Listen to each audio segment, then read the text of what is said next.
জুবিনৰ ঘৰত যদি ৱাশ্বিং মেচিন তেওঁ কিনিলে সেইটোৰ পাৰ্টি হয় দেই আৰু সেইটো পাৰ্টিত আমি গোটেই সবাই একগোট খাওঁ ৰাতিৰাত জুবিন বুলি এজন যোৰহাটৰ ল'ৰা আহিছে বৰ ধুনীয়া গায় আপুনি লগ কৰিব নেকি মানে মই বোলো মাতা তেতিয়া জুবিন আহিছিলে মোক লগ কৰিবলৈ হাতত কেছেট এটা লৈ আহিছিলে অনামিকা জুবিন গৰিমা একদম মোৰ ঘৰৰ মানুহৰ নিচিনা আমি একেলগে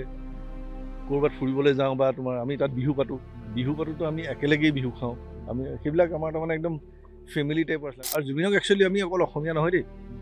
গোটেই বিশ্বই ভাল পায় বম্বেটো আমাৰ মিউজিক চাৰ্কলৰ তাৰমানে চবেই আমাক ফোন কৰি সুধে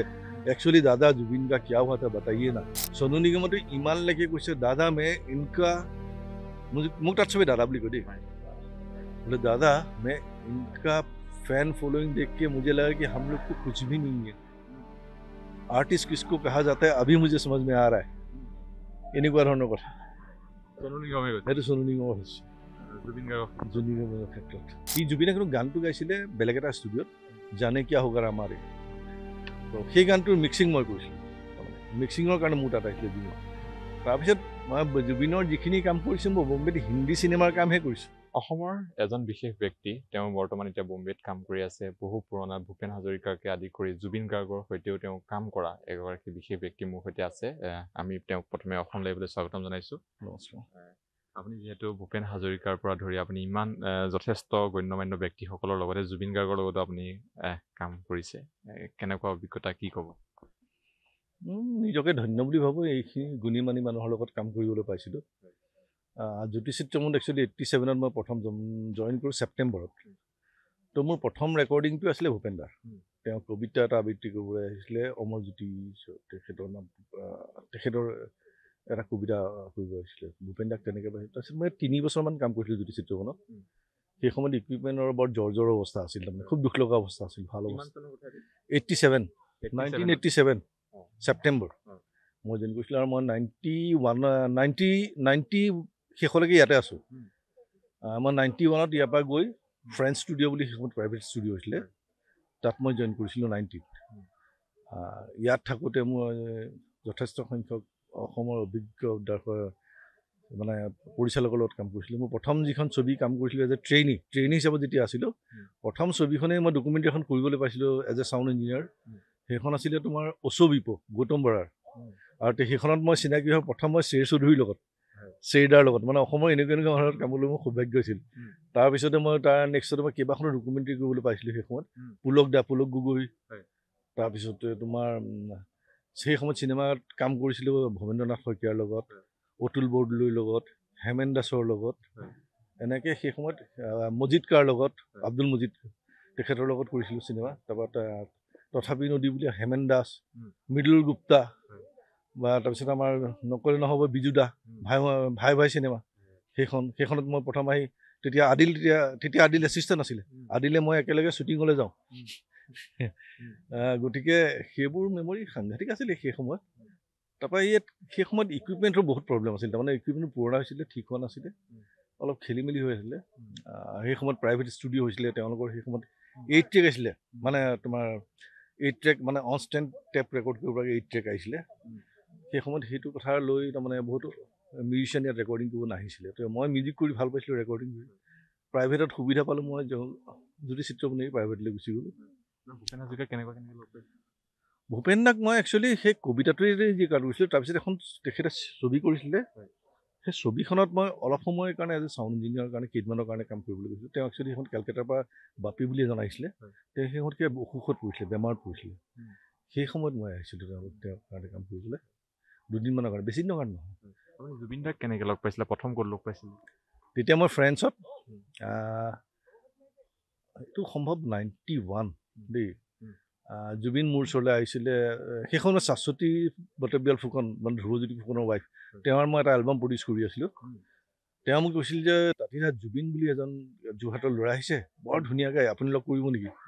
মানে মই ক'লো মাতা তেতিয়া জুবিন আহিছিলে মোৰ লগ কৰিবলৈ হাতত কেছেট এটা লৈ আহিছিলে অনামিকা তাত এইটো মই ৰেকৰ্ড কৰি আনিছোঁ মই কৈছোঁ তেতিয়া সি কৈছে এইটো উৎপল দাই এনেকৈ এৰেঞ্জমেণ্ট কৰিছে কৈছে আপুনি শুনিব নেকি উৎপলটো মই চিনি পাওঁ উৎপল মোৰ খুব ভাল বন্ধু শুনিম তই গান আমি তেতিয়া ষ্টুডিঅ'ৰ ভিতৰত তাক মাতি নি গান চান শুনিলোঁ শুনি সেই জুবিনৰ লগত মোৰ প্ৰথম তাৰমানে জুবিনৰ লগত দেখা দেখি তাৰপিছত জুবিনক লগত মই সেই সময়ত বিহু কৰিবলৈকে মোৰ তাত মাজে খুব কম বিহু হয়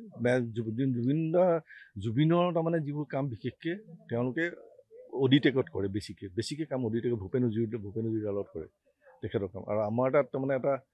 বেছিকৈ সেই ইংৰাজী গান তোমাৰ খাচীয়া বেল্টৰ মানে খাচী গান গছপেল গান সেইবোৰ গান আমাৰ তাত খুব বেছিকৈ হৈছিলে তো জুবিনে মাজে মাজে বিহু কৰিবলৈ আহে মোৰ তাত তেনেকৈ জুবিনে কৈছে তাৰপিছত মই যেতিয়া বম্বে শ্বিফ্ট হৈ গ'লোঁ 99ত জুবিন তাৰ আগৰ পৰাই বম্বেত আছে তো মই সেই সময়ত এখন চিনেমা কৰিছিলোঁ কাটে বুলি তেতিয়া তাত সেই সি জুবিনে কিন্তু গানটো গাইছিলে বেলেগ এটা ষ্টুডিঅ'ত জানে কিয়া হোগা আমাৰে তো সেই গানটোৰ মিক্সিং মই কৰিছিলোঁ তাৰমানে মিক্সিঙৰ কাৰণে মোৰ তাত আহিছিলে জুবিন তাৰপিছত মই জুবিনৰ যিখিনি কাম কৰিছোঁ মই বম্বেত হিন্দী চিনেমাৰ কামহে কৰিছোঁ তাৰমানে হিন্দী চিনেমাত যিবোৰ গান গাইছিলে সেইবিলাক ডাবিং মেজৰিটি মোৰ তাতে হোৱা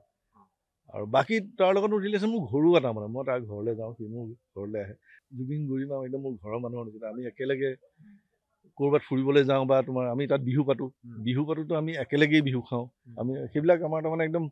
ফেমিলি টাইপৰ আছিলে আমি মানে মই ধ্ৰুৱজ্যোতি ফুকন যতীন শৰ্মা তেনেকৈ আমি এটা পূৰা গ্ৰুপ আছিলোঁ ডাঙৰ গৌতম চক্ৰৱৰ্তী বুলি এজন আছে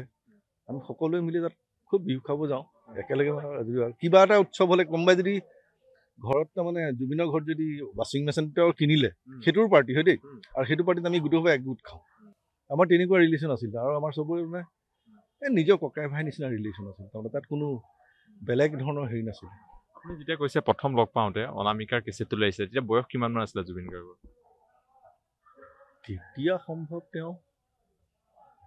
বি বৰুৱাৰ পৰা পাছ চাছ কৰি ওলাই বি বৰুৱাৰ পৰা নিদিলে তেওঁ ফাইনেল কিন্তু মোৰ ধাৰণা তেওঁ অনুমান মোৰ 20-21 বছৰ তেনেকুৱা হ'ব যেন লাগে 20-21 বছৰৰ পৰাই লগ পাইছে তেনেকুৱা হ'ব যেতিয়া তেওঁ লগ পাইছিলে তেওঁৰ লগত কথা পতা কিন্তু এটা কথা মই যোৰহাটৰ জুবিনো যোৰহাটৰ কিন্তু জুবিনক মই আগৰ কালত পোৱা নাই কাৰণ যোৰহাট মই ক্লাছ 10তে এৰিছোঁ আৰু জুবিন মোতকৈ বহুত সৰু মানে জুবিন মোতকৈ প্ৰায় 10 বছৰ সৰু গতিকে জুবিনে যোৰহাটত আছিলে বহুত দিন কিন্তু সেই বয়সটোত মই যোৰহাটত নাই মই গুচি গ'লোঁ পঢ়িবলৈ ৰাজকোট ঘূৰি আহি যেতিয়া কাম কৰিলোঁ জুবিন ইয়াৰ পৰা গৈ নিজে কামৰ সূত্ৰে গৈ ফ্ৰেঞ্চ ওলাইছিলেগৈ সেই তেনেকৈ জুবিনক পোৱা মই তেওঁৰ লগত থকা আপুনি যিহেতু ইমান বছৰ ধৰি আছে তেওঁৰ লগত থকা কিছু স্মৃতি যিটো আপোনাৰ মনত থাকি যায় বহুত স্মৃতি মনত থাকিব তাৰ পৰা যদি কিবা এটা ক'ব দিওঁ আপোনাক কি ক'ব সাংঘাতিক ক্ৰিয়েটিভিটি মানে অফুৰন্ত ক্ৰিয়েটিভ টেলেণ্ট মানে তেনেকুৱা talent it's a God gift মানে তেনেকুৱা টেলেণ্ট বিচাৰি পাবলৈ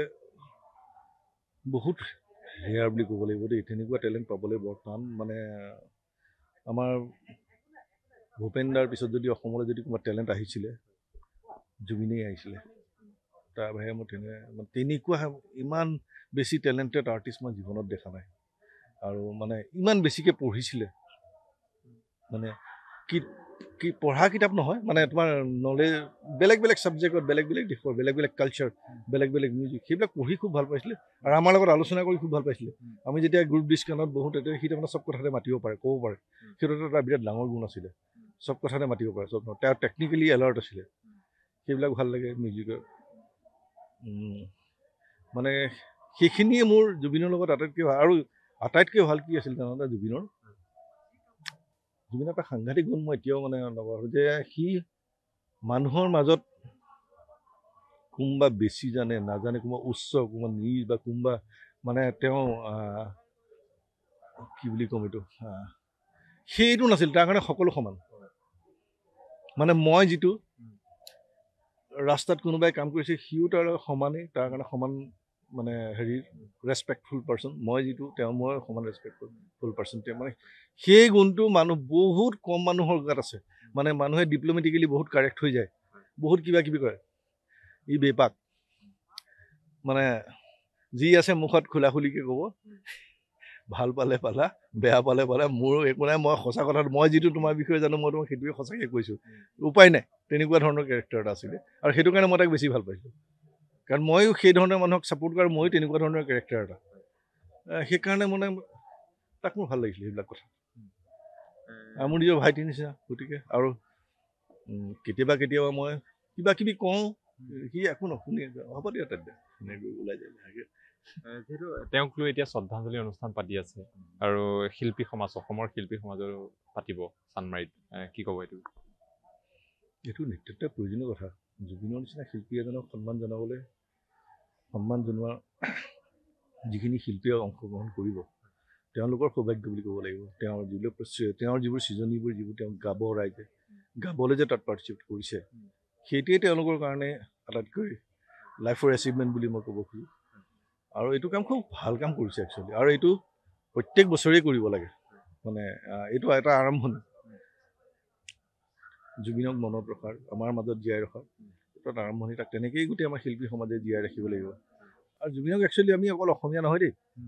গোটেই বিশ্বই ভাল পায়। বম্বেটো আমাৰ মিউজিক চাৰ্কুলৰ তাৰমানে চবেই আমাক ফোন কৰি সোধে एक्चुअली दादा जुबिन का क्या हुआ था बताइए ना। बोले ये बातें मैं नहीं बता सकता हूँ, मैं म्यूजिशियन हूँ या मैं रिकॉर्डिस्ट हूँ, मैं वो बातें गवर्नमेंट का जब रिपोर्ट आएंगे तब पूछिए आप, तब पूछिएगा। वो घूमने गया था, गवर्नमेंट ने जो बताया मुझे इतना ही पता है क्योंकि मैं वहाँ पे था नहीं। तो बम्बेটো তাৰমানে তাৰ ইমান ফ্ৰেণ্ড চাৰ্কল আছে, মিউজিচিয়ান সকলোৱে ভাল পায়। যেনে মহালক্ষ্মী বা তোমাৰ আমাৰ কি মহালক্ষ্মী, তাৰপিছত তোমাৰ চান বা তোমাৰ সোনু নিগম। সোনু নিগমতো ইমানলৈকে কৈছে দাদা मैं इनका মোক তাত চবেই দাদা বুলি কয় দেই। बोले दादा मैं इनका फैन फॉलोइंग देख के मुझे लगा कि हम लोग तो कुछ भी नहीं है, आर्टिस्ट किसको कहा जाता है अभी मुझे समझ में आ रहा है। এনেকুৱা ধৰণৰ কথা সেইটো সোনু নিগমৰ হৈছে। জুবিন গাৰ্গৰ ক্ষেত্ৰত তেওঁৰ ফেন ফলোয়িং দেখি ৰাইজে যেনেকৈ ওলাইছিল সেই ৰাস্তালৈ, সেইটো গোটেই মানে ফিল্ম ইণ্ডাষ্ট্ৰী সকলো ছাৰপ্ৰাইজ, এভৰিবডি ছাৰপ্ৰাইজ। ये कॉमन জুনিয়ৰ নাজানিছিল, তেওঁ জানি গৈছে ये कौन है कि हम लोग यहाँ नॉर्मल कोई बड़े पॉलिटिशियन कुछ हो जाए उनके लिए भी लोग इतनी 1000 लोग खड़े नहीं होते, इनके पीछे लाखों लाखों लोग सड़क पे आ चुके हैं। মানে অসমতে নহয় বাহিৰতো চৰ্চা, বাহিৰতো চৰ্চা, চবতে চৰ্চা।